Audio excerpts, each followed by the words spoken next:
Sa bahay? Pwede. Kotse? No. Car?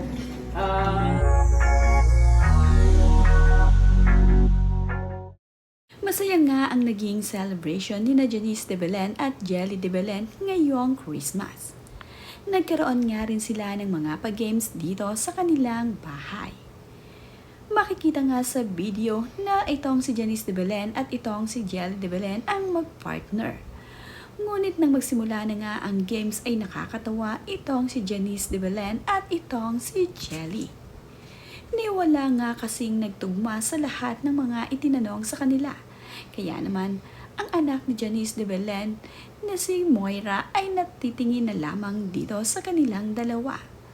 Ito namang si Jelly ay halos mainis na sa kanyang kapatid na si Janice dahil palaging malayo ang mga sagot nito sa kanya.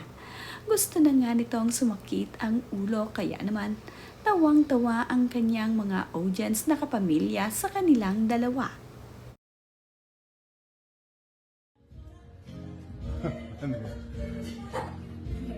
Female artista. 3, 2, 1. Sharon Cuneta! Lumayo pa nga. Lumayo. Okay na tayo ah! Isipin mo lang yung buhay natin! Okay! Ano ba? I don't know. Okay, ano?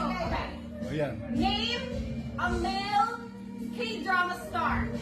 Oh. 2, 1, go! Si Joki!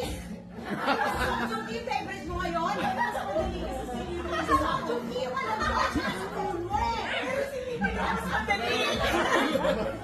Wala. Wala na. One more chance, one more chance. Wow, one more chance. Wow, may chance. There's two. Two chances. Oh, no, they Okay, ready?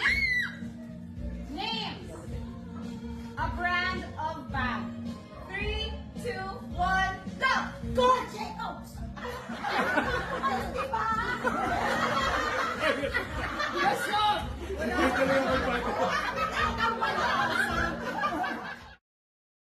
Masaya nga rin at sama-sama ngayong Pasko itong sina Jelly de Belen at ang kanyang kapatid na si Janice de Belen na nag-celebrate ng Christmas. Kompleto nga ang mga anak ni Janice de Belen at ni Jelly.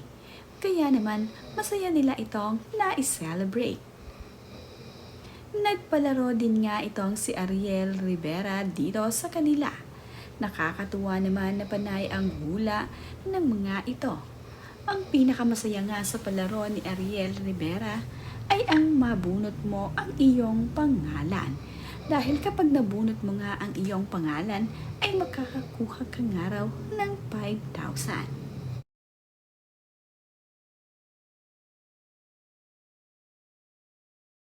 Nagsimula na ngang pabunutin ni Ariel Rivera ang mga apo ni Janice de Belen dito sa kanyang pag-games. Kapag nga nakukuha ka ng mismong pangalan mo, ay ikaw ang mananalo ng 5,000. Tuwang-tuwa naman nga ang apo ni Janice de Belen na si Anya na nabunot ang mismong pangalan niya. Naglulundag nga ito sa tuwa at talaga namang nakipag-appear pa ito dito kay Ariel Rivera. Makikita nga din sa larawang ito na tuwang-tuwa itong si Jelly de Belen para dito kay Anya.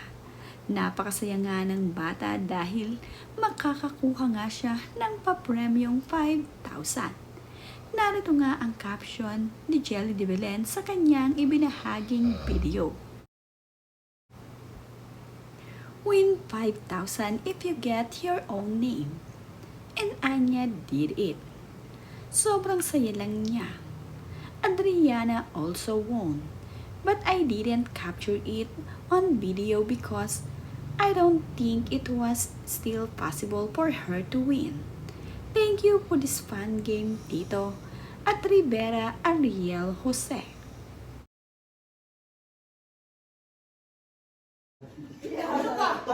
I hope that's your name. I can see my name! Anya. Anya na naman! And Hanud. Hanud. Hanud. Nagi! Hanud? Stop. Stop. Nugget, stop also.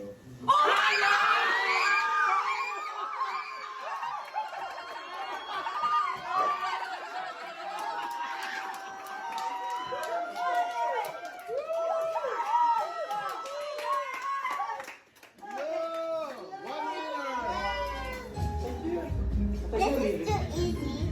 I better read it because you're saying bye to everyone. Ready? The game starts in 3, 2, 1, go. This one?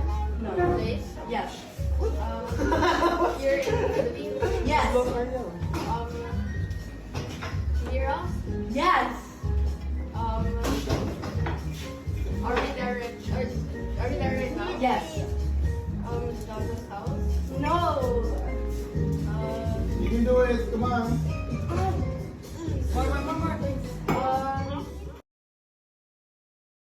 Masaya naman nga ang mga apo ni Janice de Belen sa mga prizes na nakuha nila.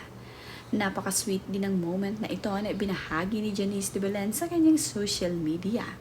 Sweet na sweet kasi ang kanyang daddy at ang kanyang apo. Tila nga nagbubulungan pa ang maglolo, kaya naman ang larawang ito ay kinapture ni Janice de Belen at ibinahagi nga sa kanyang social media. Malalambing nga ang mga apo ni Janice de Belen sa kanilang lolo.